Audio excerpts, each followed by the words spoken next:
आइए आज हम आपको भारत के दर्शन करवाते हैं। 50 वर्ष पूर्व के भारत से 2030 तक के भारत तक। 50 वर्ष पूर्व जब भी कोई भारत देश पर निबंध लिखता था तो वह शुरुआत कुछ इस प्रकार करता था।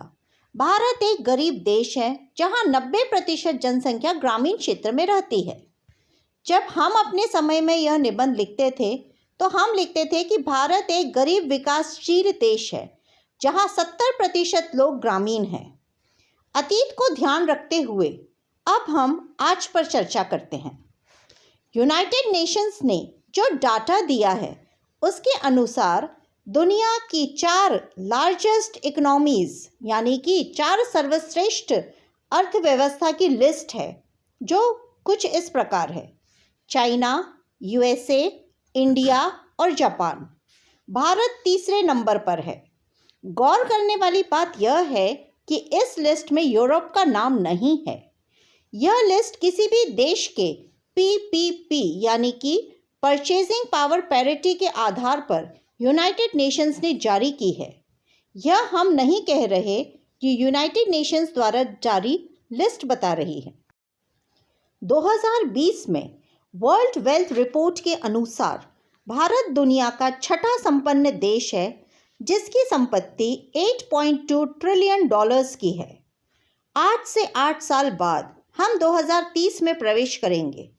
तब हम अपने आप को एक एवरेज जर्मन या एवरेज यूरोपियन से बेहतर पाते हैं, चाहे वो हेल्थ हो, एजुकेशन, ब्यूटी, प्रॉस्पेरिटी, ग्रामीण विकास हो या हमारा खान पान हो। हमारी प्राइवेट वेल्थ या निजी संपत्ति ज़्यादा होगी। हमारे पास 1 बिलियन स्मार्टफोन्स होंगे तो जाहिर है कि हमारा कम्युनिकेशन सिस्टम ज़्यादा स्ट्रांग होगा। तकरीबन 35 लाख ब्यूटी पार्लर्स होंगे, यानी हम इतने संपन्न होंगे कि ब्यूटी पर भी आसानी से खर्च कर पाएंगे। 2015 में हमने योगा के क्षेत्र में एक रिकॉर्ड बनाया है। पूरे विश्व में भारत एक स्पिरिचुअल मदर के रूप में सामने आया। आईएसआईएस की तबाही के कारण भारत ने करीब 20,000 लोगों को यमन, सीरिया और इराक से इवैक्यूएट करवाया था, जिसकी प्रशंसा पूरे विश्व ने की थी। इस कड़ी में एक घटना हम याद करना चाहेंगे। 1969 में भारत को निमंत्रण मिला था इस्लामिक कोऑपरेशन पर आयोजित कॉन्फ्रेंस अटेंड करने का, किंतु वहाँ भारत को शर्मिंदगी उठानी पड़ी क्योंकि हमारे प्रतिनिधि को कॉन्फ्रेंस हॉल में जाने भी नहीं दिया गया और हमारे रिप्रेजेंटेटिव के होटल रूम की इलेक्ट्रिसिटी और पानी भी बंद कर दिया गया था, जो अत्यंत निंदनीय है। आज भारत नई ऊर्जा के साथ खड़ा है। 2021 में इसी कॉन्फ्रेंस के 50वें फाउंडेशन डे पर भारत गेस्ट ऑफ ऑनर के रूप में सामने आया।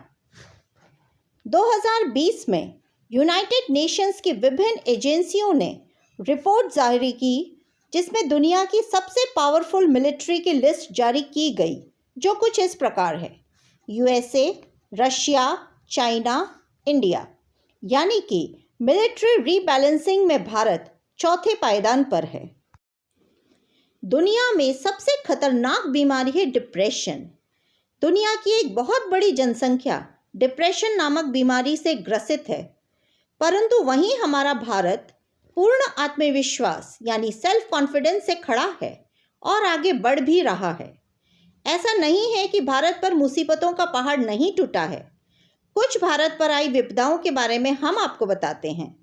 2004 में सुनामी, 2008 में कश्मीर में भूकंप, 2013 में सिक्किम भूकंप, 2013 में ही केदारनाथ का फ्लैश फ्लड्स, 2019 में केरल की बाढ़, 2019 में उड़ीसा में वासु तूफान, 2019 में वेस्ट बंगाल का बुलबुल साइक्लोन और उसके बाद 2020 और 2021 में कोविड पैंडेमिक, जिसमें हमने टीकाकरण का लक्ष्य प्राप्त कर कोविड पर विजय प्राप्त की। हमने 100 करोड़ टीकाकरण का लक्ष्य प्राप्त किया। गौर करने वाली बात यह है कि इन सभी विपदाओं का हमने अकेले ही सामना किया है। किसी भी देश से मदद के रूप में $1 भी नहीं लिया गया। यह हमारा स्वावलंबन दिखाता है। एक और विषय की चर्चा करना जरूरी है। 1965 से 1967 के बीच भारत में अन्न की अथाह कमी हो गई थी। मजबूरीवश भारत को अन्न की भीख मांगनी पड़ी थी। उस समय न्यूयॉर्क टाइम्स न्यूज़पेपर ने फ्रंट पेज पर न्यूज़ पब्लिश की थी जिसकी हेडिंग कुछ इस प्रकार थी, new leader from India bagging for food. इस अपमान के घूंट को पीते हुए उस समय के प्रधानमंत्री श्री लाल बहादुर शास्त्री जी ने पूरे देश में अपील की थी कि सभी भारतवासी सोमवार को व्रत उपवास रखेंगे ताकि अन्न की बचत कुछ हद तक की जा सके। यदि आप में से किसी को मेरी यह बात गलत लग रही हो तो वो अपने ही परिवार के बुजुर्गों से पूछ सकते हैं। उसी समय लाल बहादुर शास्त्री जी ने अपनी दूरदर्शिता का परिचय देते हुए देश में अन्न के उत्पादन को बढ़ाने और प्रोत्साहित करने के लिए जय जवान जय किसान का नारा दिया, जिसका परिणाम यह हुआ कि भारत आज खाद्य उत्पादन में या फूड प्रोडक्शन में विश्व में दूसरे स्थान पर है। अंत में हम यही कहेंगे कि 2023 का आगाज हो चुका है और युवा वर्ग को हम यही कह सकते हैं कि जो भी व्यक्ति, संस्था या देश अपने अतीत को भूल जाए उसका कोई भविष्य नहीं होता है। हमने भी अनेक गलतियां की हैं, हम अपनी गलतियों से सीखेंगे और उन्हें दोहराएंगे कभी नहीं। युवा वर्ग को अपने अतीत को जानना आवश्यक है, तभी वे नवीन उन्नतिशील भारतवर्ष के पन्ने लिखेंगे। इसके साथ इस भारत दर्शन को एक विराम देते हुए वर्ष 2023 पर उन्नति की मंगल कामनाएं करते हुए सभी को शुभकामनाएं। जय हिंद, जय भारत।